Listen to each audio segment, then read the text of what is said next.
Hey guys, I want to tell you the story of the two bakers, Jim and Sam. Jim and Sam, they both have a passion for baking, and they're really actually quite good at it. So they decide, instead of working for the big corporate baking world, they want to open up their own bakeries. So they go on opposite ends of town and they start up their shops. Sam, he buys a small little shop, has a little kitchen, and he starts baking bread. He wants to serve his customers in the morning with fresh baked bread and buns, so that's what he does. Every single morning, he gets to the shop very early, starts baking, 5 a.m. comes, he opens the doors, and he's available for all of his customers to buy the freshly baked bread and buns that he makes. He does this consistently, constantly opening his doors.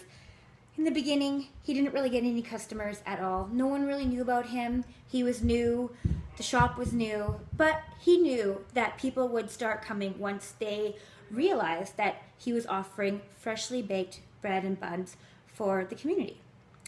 So a year goes by, and he has been very consistent with opening shop every single day.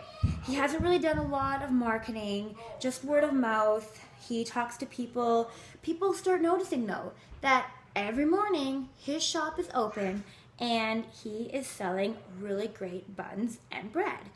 And it's fresh. You don't get that often. So people start coming, start sharing with their friends, with their family, and within a year, business has definitely exploded. He was doing great. Still, small shop, small kitchen, but the thing that kept him going was he knew that he needed to be there every morning to serve his customers. And that's what he did. That was his commitment, his sole thing. He loved to bake, and he loved to serve people. So that's what he did. Now, Jim, on the other hand, he started his bakery, got a big shop, and he started doing social media. He would put advertisements in newspapers, and he started a web page and a blog, and he started sharing recipes, and he was so busy doing that sometimes he neglected to open shop in the morning at 5 a.m. Sometimes he forgot to make the buns and only made the bread because he didn't have time, because he was too busy working on advertisements and too busy working on his blog. So he went along with it, though. Like, he knew that it takes about 4 years to start making money. So he keeps going, and he keeps saying to himself, this just takes time. And that's what he did. And then his wife finally says, honey, you've been working so hard. Let's take a vacation. So he does that. He goes, he takes a week off. He puts a note, a very fancy note, on the door saying, gone for vacation, be back next week. Totally taking care of the customers. They know that he'll be back next week. But the problem is that the customers, they want their bread, and he's not reliable. And they come there in the morning. Sometimes the bread's not baked. Sometimes the doors aren't open. He happens to be on vacation, or he's having a sick day, and they lose faith in him. He's not reliable. But they hear about this baker across town. And this baker has a really small shop, super quaint. He's always so friendly. And he's there every morning at 5 a.m. with fresh baked bread and buns. And so people from one end of town and Jim's end of town starts going over to Sam's end of town and getting their bread and their buns from there. So a year goes by, and Jim and Sam talk because they're old friends. They get together, and Sam is telling Jim all about his business and how he's got a really small shop, but it's really booming. And Jim looks over at Sam and says, what are you doing differently? I'm baking the same bread as you.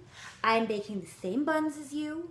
I have a bigger shop than you. I have a blog, and I'm not making anything. Whereas you have the smallest little shop, and you have customers lining up outside the door. What is the difference? What is the secret? But that's when Sam says, I don't know what I'm doing differently. I just am baking bread. And Jim says, I'm just baking bread too. And Jim gets stuck. He doesn't really know what the difference is. And I think that's a lot like us as coaches. We work so hard doing our social media, our Facebook posts. We have these bright ideas to make blogs, but really, we're not being consistent in opening our door every morning. We're not serving our customers with what they really want, and all they want is breads and buns. All they want is someone to show them the way, is to be a leader and to show them that they can be fit and they can eat healthy. We're not looking, or they're not looking for anything special. And I think sometimes we overcomplicate things. Sam never overcomplicated anything. And Sam he went along. He was consistent with opening up his shop. Jim got really busy being busy, and he neglected the very important thing which he started in the first place. He loved to bake and to serve his customers. And I think we forget about that as coaches. So I wanted to share that with you. I don't know if that strikes a chord with you or not, but if it does, just comment below what your thoughts are on Jim and Sam. And do you feel like you're more like Jim, or do you feel like you're more like Sam? And what do you need to do to be different? All right, guys, we'll talk to you later.